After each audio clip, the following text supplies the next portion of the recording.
വളരെ പ്രധാനപ്പെട്ട ഒരു വാർത്തയിലേക്കാണ്. സംസ്ഥാനത്തിന് അർഹതപ്പെട്ട വിഹിതം കടമെടുക്കാൻ അനുവദിക്കണമെന്ന കേരളത്തിന്റെ ഹർജി ഭരണഘടനാ ബെഞ്ചിന് വിട്ടു. സുപ്രീം കോടതിയുടേതാണ് തീരുമാനം.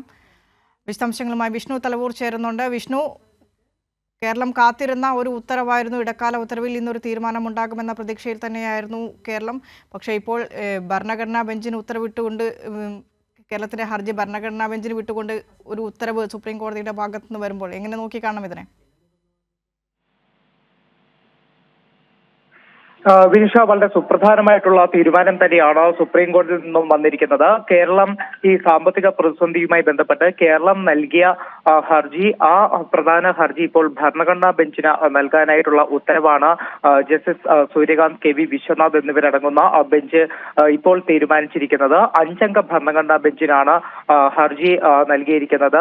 ഈ ഹർജി, കേരളത്തിന്റെ ഹർജി ഭരണഘടനാ ബെഞ്ചിന് വിട്ടുകൊണ്ട് ഏറ്റവും പ്രധാനമായിട്ട് ഇപ്പോൾ സുപ്രീം കോടതി പറഞ്ഞിരിക്കുന്നത്, കേരളത്തിന്റെ ഹർജിയിൽ നിരവധി പ്രധാനപ്പെട്ട ചോദ്യങ്ങൾ, അതായത് ഭരണഘടനയുമായി ബന്ധപ്പെട്ട നിരവധി പ്രധാന ചോദ്യങ്ങൾ ഉന്നയിക്കുന്നുണ്ട്. അതുകൊണ്ടാണ് ഭരണഘടനാ ബെഞ്ചിന് വിടാനായിട്ട് ഒരു തീരുമാനം കൈക്കൊണ്ടിരിക്കുന്നത്. അതായത് ഭരണഘടനാ അനുച്ഛേദം 131, അതോടൊപ്പം തന്നെ ഭരണഘടനാ അനുച്ഛേദം 293 ഉൾപ്പെടെയുള്ള വിഷയങ്ങളടക്കം ഉന്നയിക്കുന്നുണ്ട്. അത് ഭരണഘടനയുമായി ബന്ധപ്പെട്ടതുകൊണ്ട് ഇത് ഭരണഘടനാ ബെഞ്ച് ഹർജി പരിഗണിക്കുന്നതാണ് ഉചിതം എന്നതാണ് കോടതി ചൂണ്ടിക്കാട്ടുന്നത്. ഈ അനുച്ഛേദം 293 അത് ഈ സംസ്ഥാനങ്ങളുടെ കടമെടുപ്പ് പരിധിയിൽ കേന്ദ്ര സർക്കാരിന്റെ ഇടപെടലുമായി ബന്ധപ്പെട്ടുള്ളത്.